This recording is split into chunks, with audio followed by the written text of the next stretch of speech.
Okay, we will begin our training session here. Good morning, good evening, good afternoon, wherever you might be in this world. Thank you for joining Canadore College today for this training session. So my name is Leanne Bettiol. I am Supervisor of Agent Relations. Also joining me are Sean Lougheed.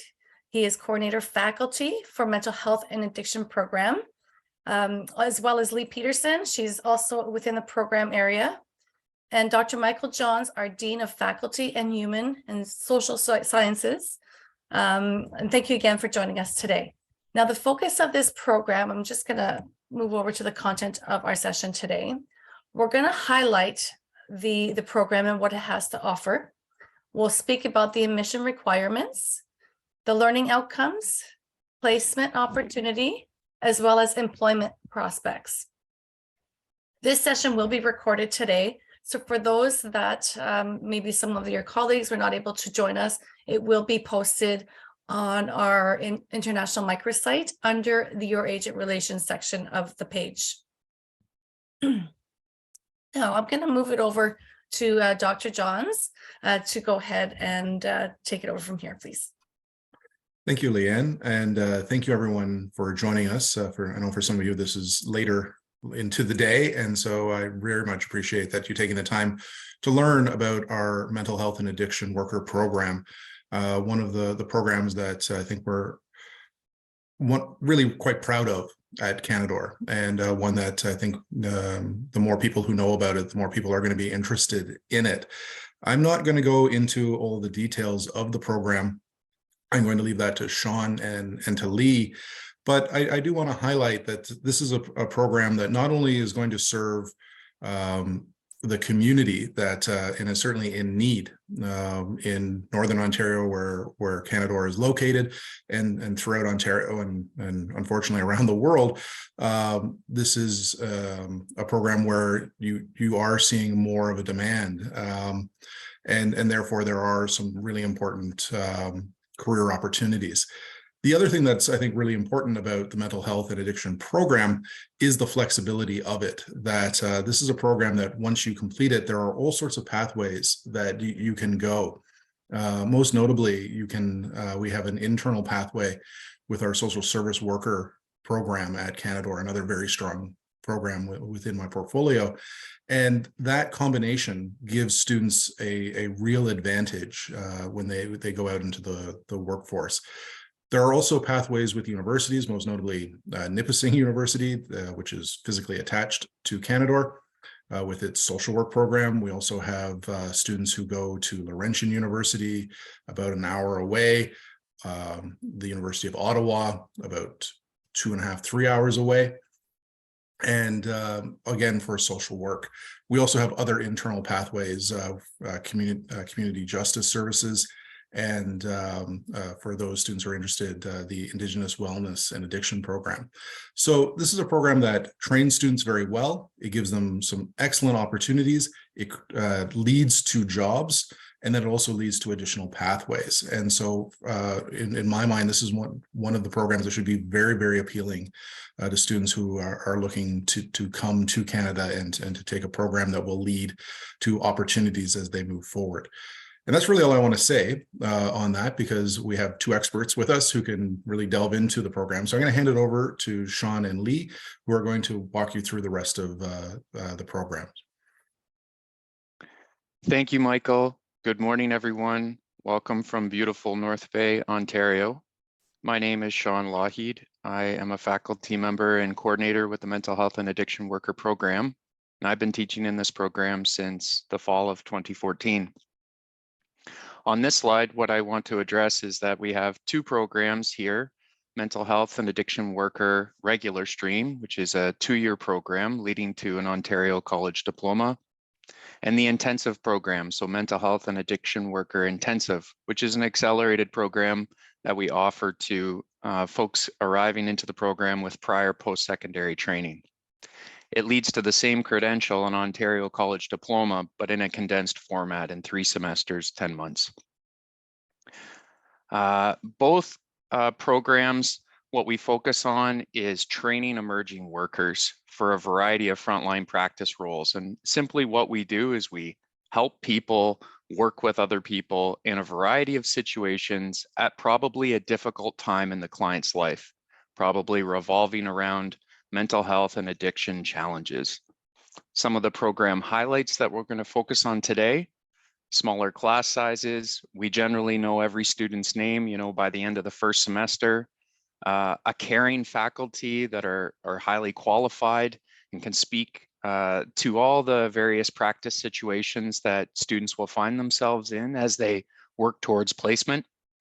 A simulation program within our program, so we're using live actors online and in person throughout our courses that are offered in the program. So we're always trying to work with students, helping them get over their nerves to work with real people before they go out on placement as the capstone in their program.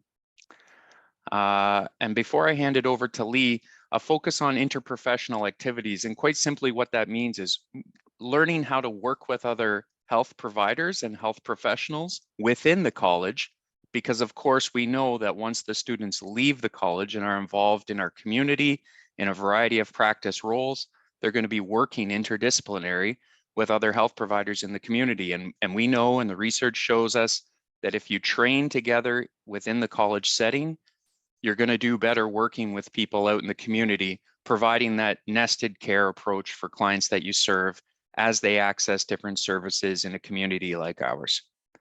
And I'm just going to hand it over to my colleague Lee to speak a little bit before we talk to this slide. We're going to speak a little bit to our counseling lab, which is a bit of a highlight for our program right now. Over to you, Lee. Thanks, Sean. So my name is Lee. I am also a faculty member within the mental health and addiction program. I've been with the college since about 2017 on a part-time basis and full-time as of 2020. So the counseling lab is something unique to Canadore at this point in time. What we have are 7 individual rooms. So as Sean already noted, we have very small classroom sizes. And in those small classrooms, we have a lab situation where a maximum of 24 students are assigned to that particular section of a class, and with 7 counseling rooms. So they can work in dual situations, what we call dyads, or triple situations, triads. And so they can go in and they'll learn about a skill set for counseling or an intervention in the field with addiction and or mental health. And then they can go into the lab and practice. The lab, we are very fortunate, has been created in a trauma-informed state. And so with the cameras in those rooms, students can watch how they portray to a potential client. And then they can take that feedback back and look at it personally and critique it, and or join with a faculty member and sort of, how can I fix this? So the counseling lab is something that's very unique to our program, and I think really prepares people on top of simulation to be ready to go out and utilize those skill sets in working with human beings. So I will take the next slide. I will start. Sean will jump in if I miss anything, because of course we have condensed this for you. So some of the things that you're going to learn in the mental health and addiction program obviously is what is substance use, and that is regionalized, so that can be very different. And the fantastic thing about having students from all over the world participate is we learn what substance use would look like or be defined as in other parts of the world. Then we bring it back to what would be the difference between substance use and misuse, and then misuse to abuse. And so we really break that down for people and help them understand. We look then at the components that may be happening at the same time as or be contributing factors due to a mental health or mental illness episode for that individual. Sean teaches a class on pharmacy in mental health, so making sure that they understand the kinds of drugs and the interactions of those drugs that may happen with mental health episodes, mental health medication, and substances that may be introduced from a street level. The interviewing is done in the counseling lab as well as in the classroom and in simulation with the actor, as Sean spoke about. Harm reduction is about being proactive rather than reactive. What can we do in the communities where our workers are going to join that can potentially prevent some of these crises that we see and deal with the crises? So making sure that we have good harm reduction strategies in place. And this allows individuals to be very creative about their community and what would work for them.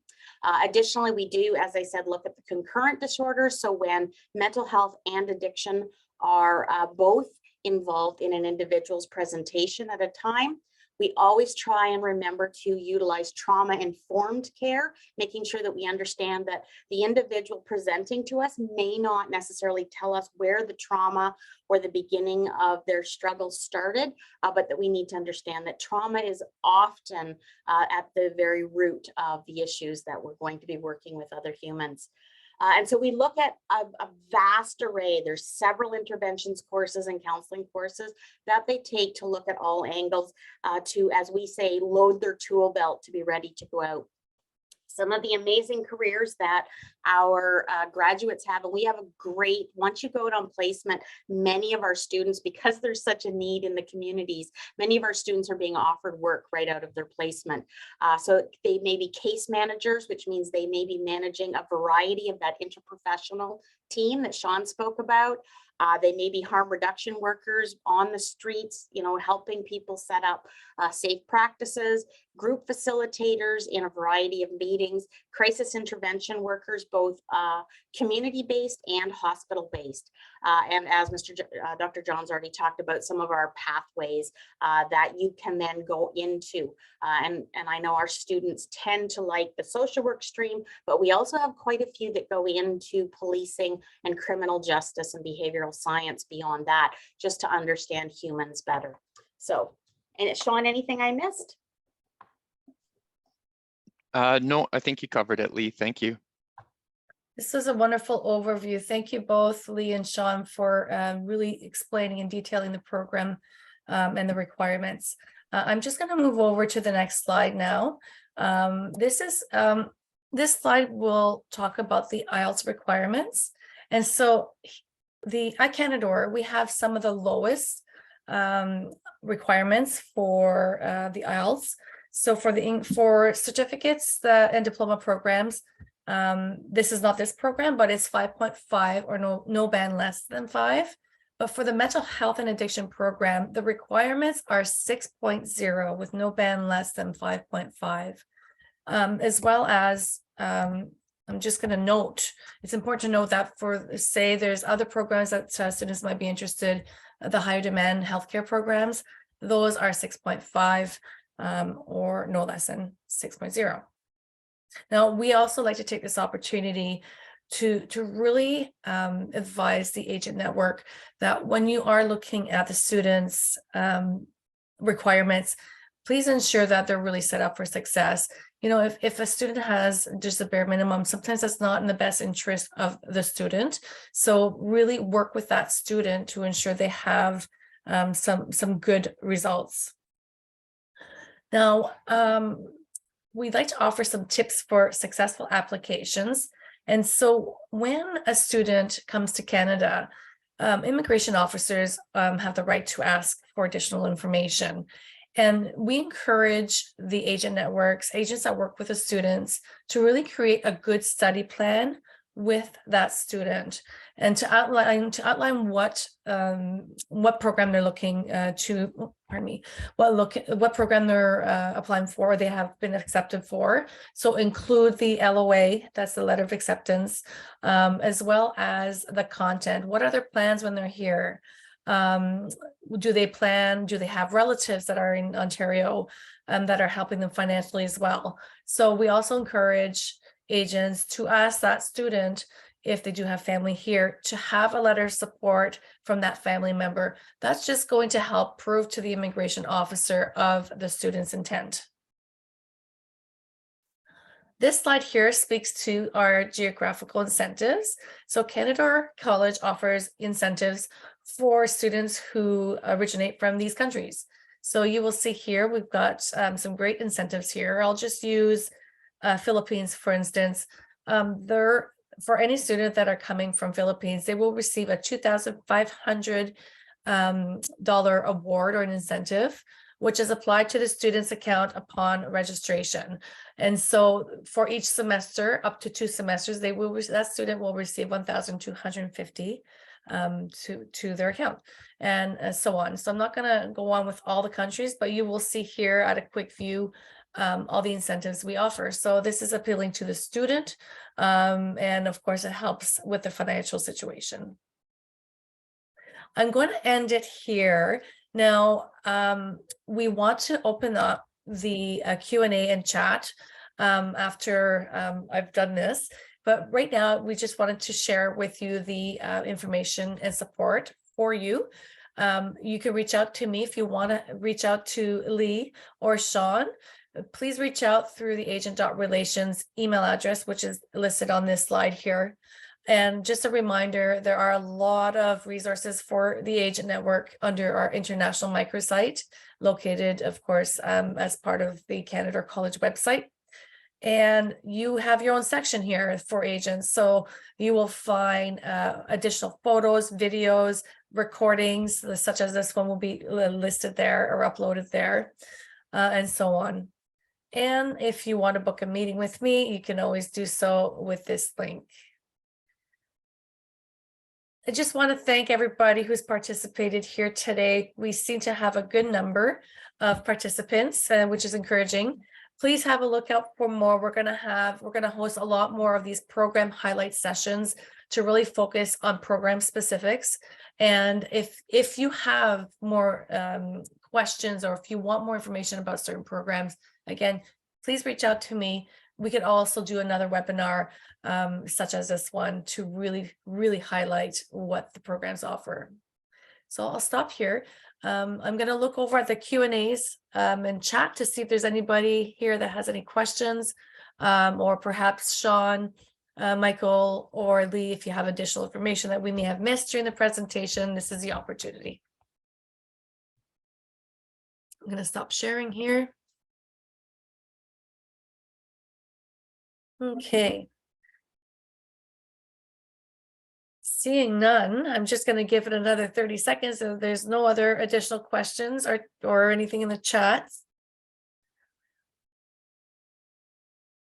Okay, well, great job, everybody. Thank you again for joining us. And we will say goodbye. Have a good rest of your day or evening, and we will see you soon.